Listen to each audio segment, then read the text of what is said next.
Good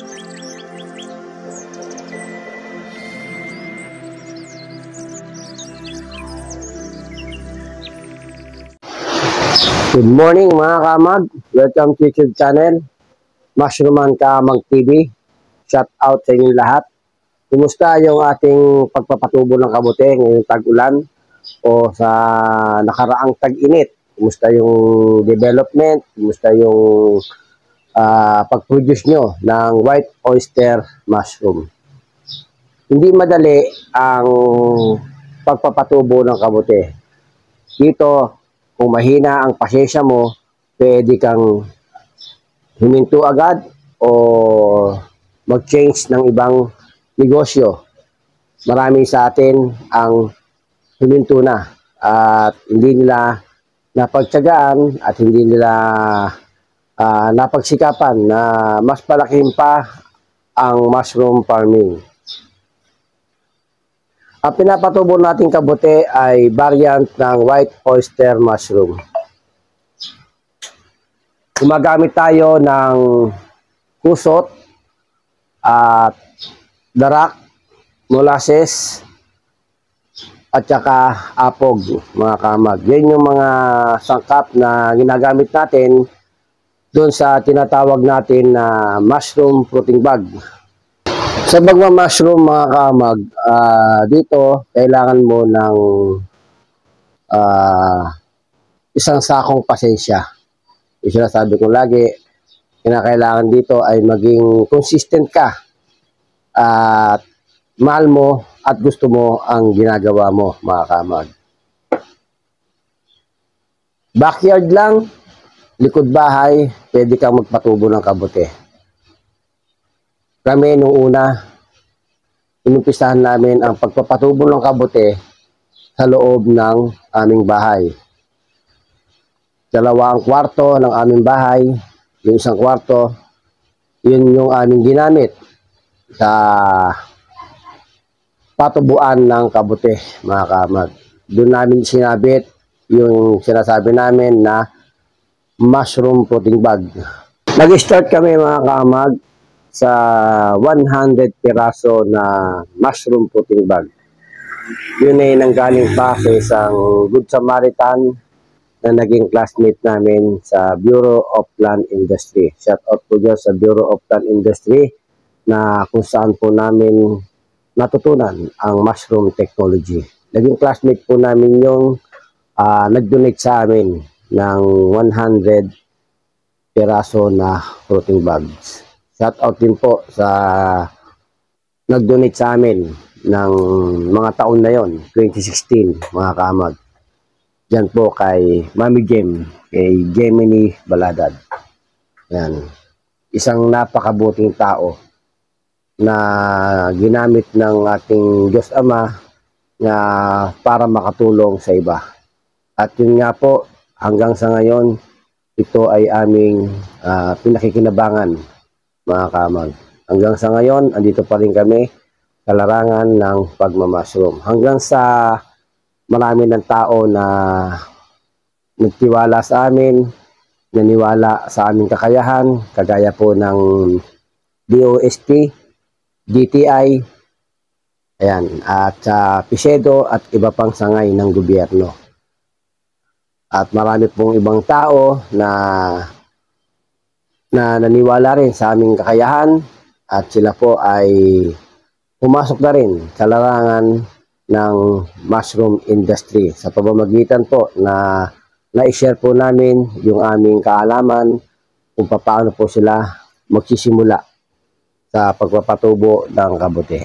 Shout out po sa mga taong naniwala sa amin dito po sa aming maliit na kumpanya na nasimulan dito po sa bayan ng San Miguel, Bulacan, Barangay Camyas. Ito pong aming company na Means Miraculous Mushroom since 2016, mga kamag.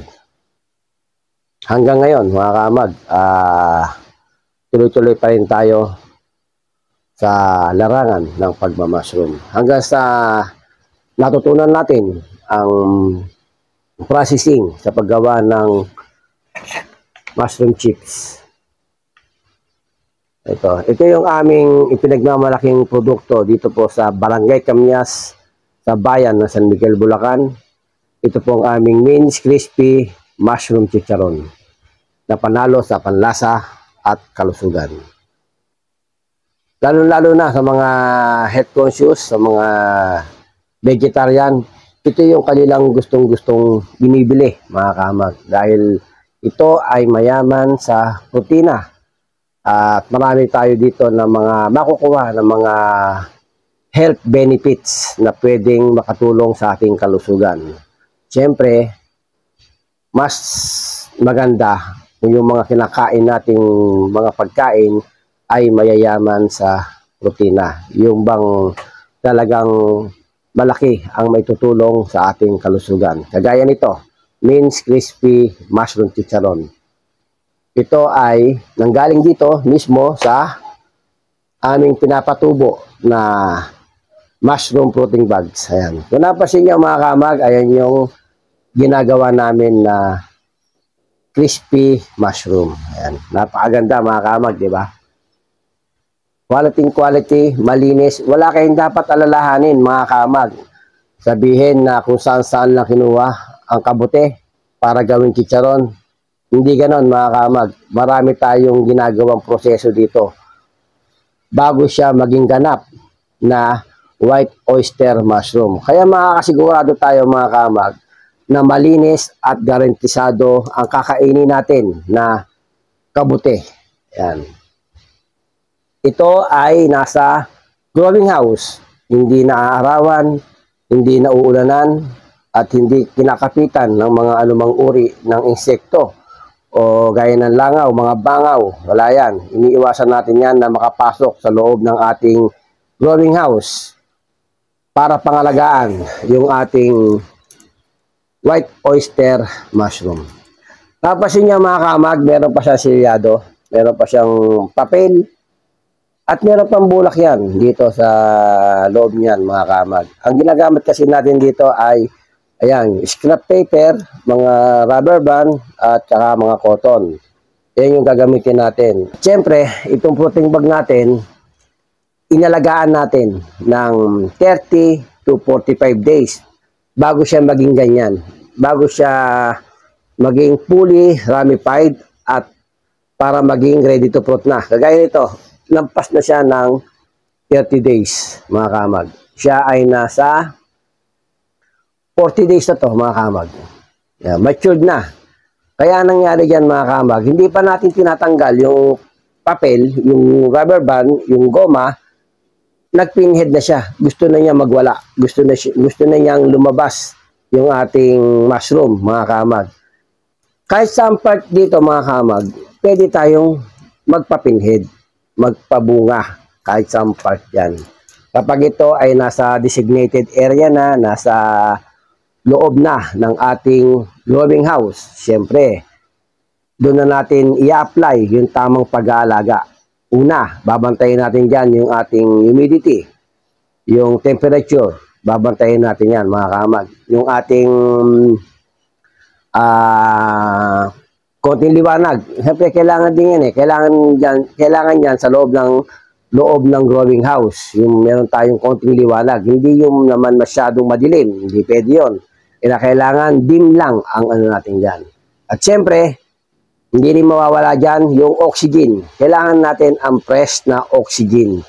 Hindi pwede yung ating growing house ay masyadong kulong na kulong. Talagang wala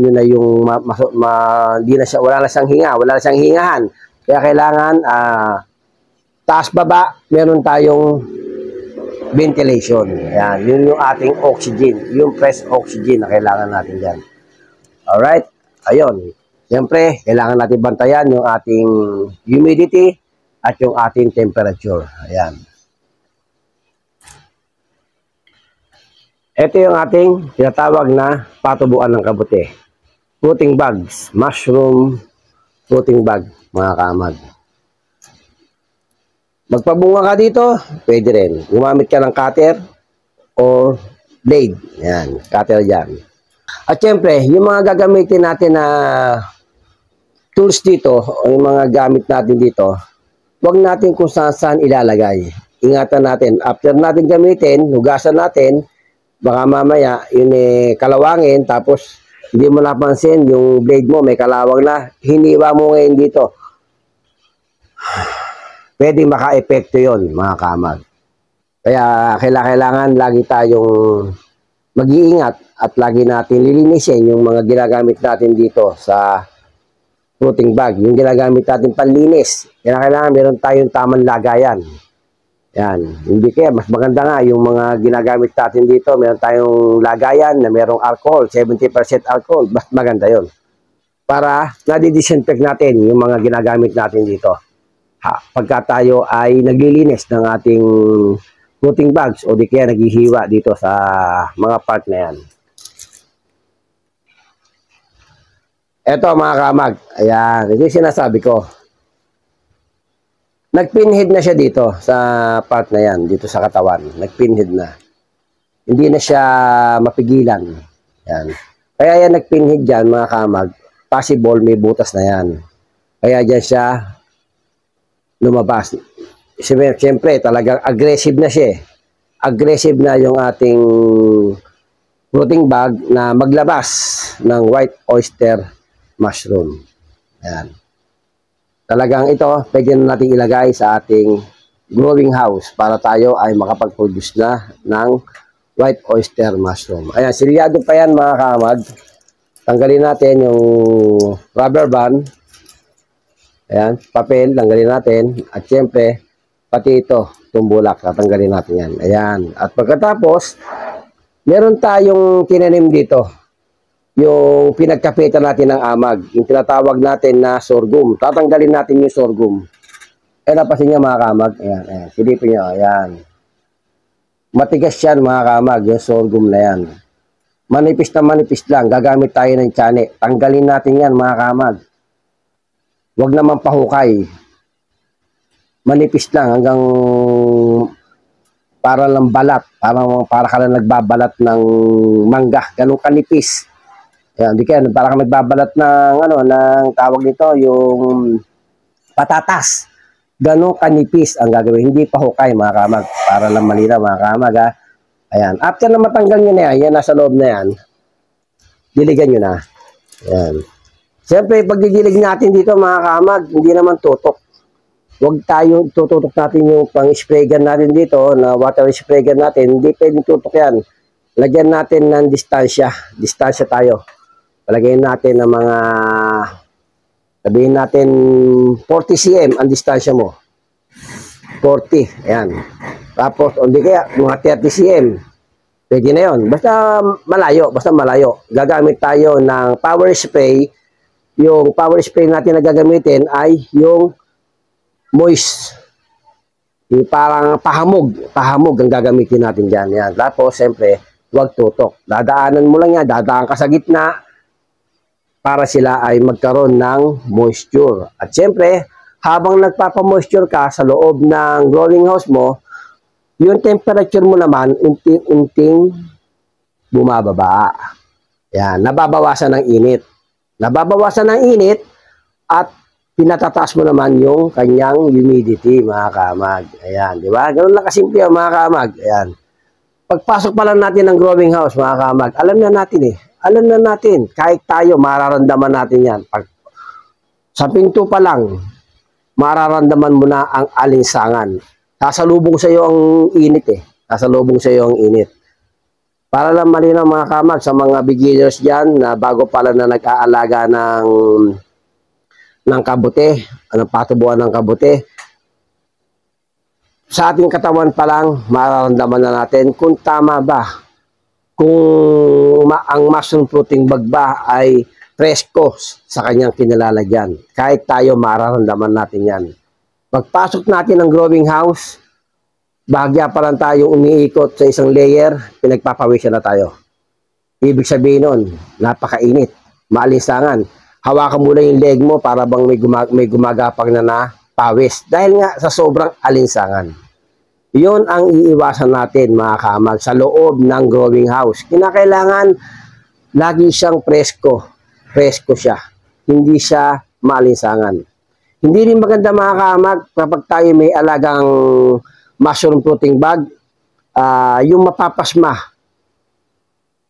For example, mga kamag, pinasok mo yung growing house, sobrang init. Ayan. Siyempre, ang gagawin mo, magdidilig ka. Magamit ka ng power spray. Mawawala ang init ngayon. Nagkaroon siya ng humidity. Lumamig ng konti. For example, mga kamag, ngayon, yung natapos na pagdidilig mo, mga kamag, yung start ng pagdidilig na yon, sabihin natin, lagyan natin ng oras. Ang oras mo, pumasok ka ng alas 7 ng umaga. Tapos, natapos ka ng pagdidilig, sabihin natin 7:15 o 15 minutes kang nagdilig sa loob ng growing house. Lumabas ka ngayon. Naging kampante ka. Naging okay ka. Naaya ka ng barkada. Naaya ka ng kaibigan mo. Tara, punta tayo na meron doon manood muna tayo ng sine. Meron doon sabong o di kaya. For example yan, mga kamag manood tayo. Ang ganda ng laban doon. Ngayon, bumalik ka ng alas 12 na. Huwag mong subukan. Nalimutan mo na meron ka palang inaalagaan na fruiting bags. Pagpasok mo ngayon ng alas 12 ng tanghali, ilang oras yun nagdaan. Pagpasok mo, napakainit ulit. Yun yung sinasabi na dapat nating iwasan, mga kamag. Yung pasma. Yan. Yung pasma yun, mga kamag. Siyempre, babanatan mo uli.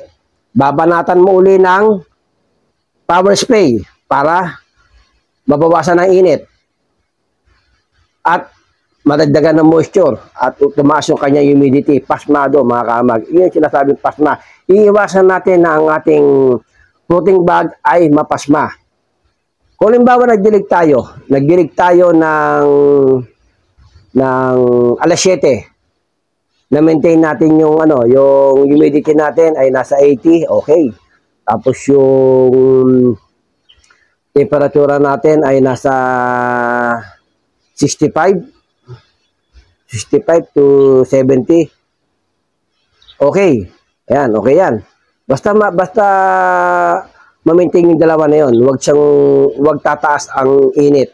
Kinakailangan mas laging ahead yung ating moisture, yung ating humidity.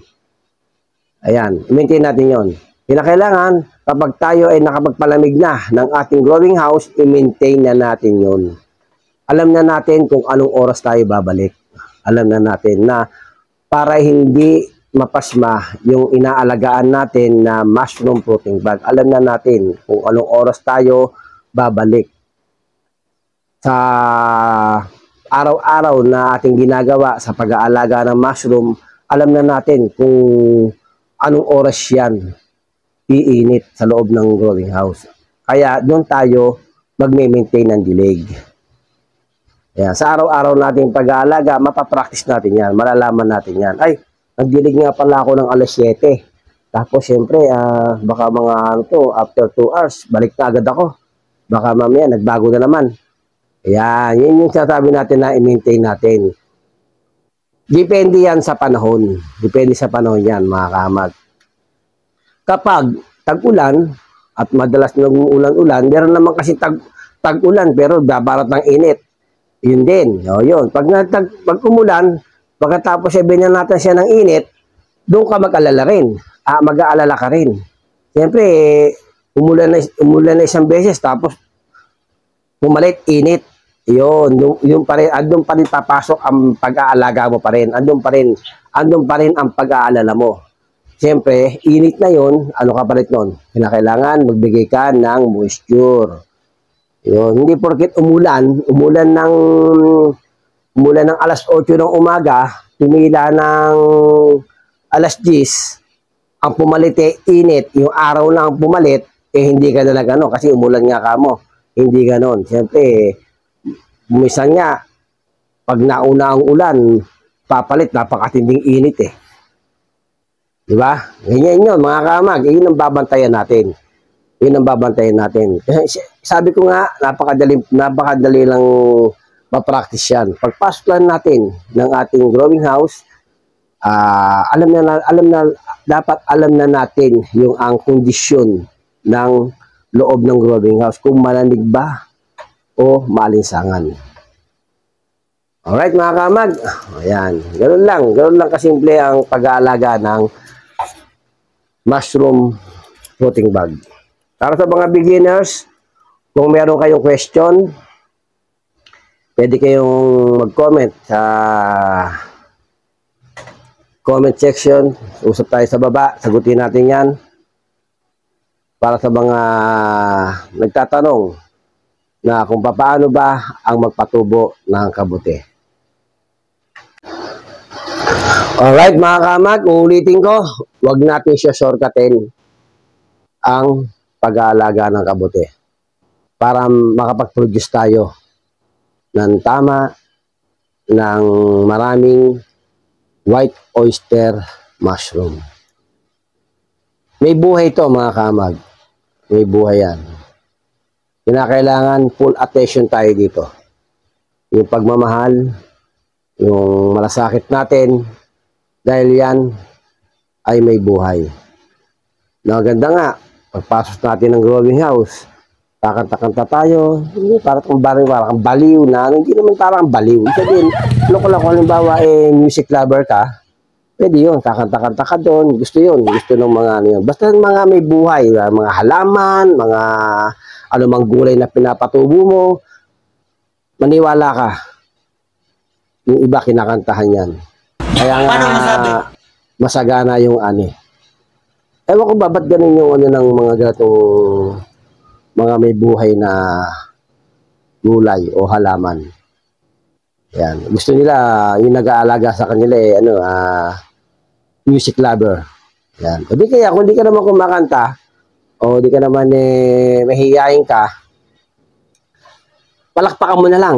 Yan. Palakpak na lang. Oh, wake up. Good morning. Good morning.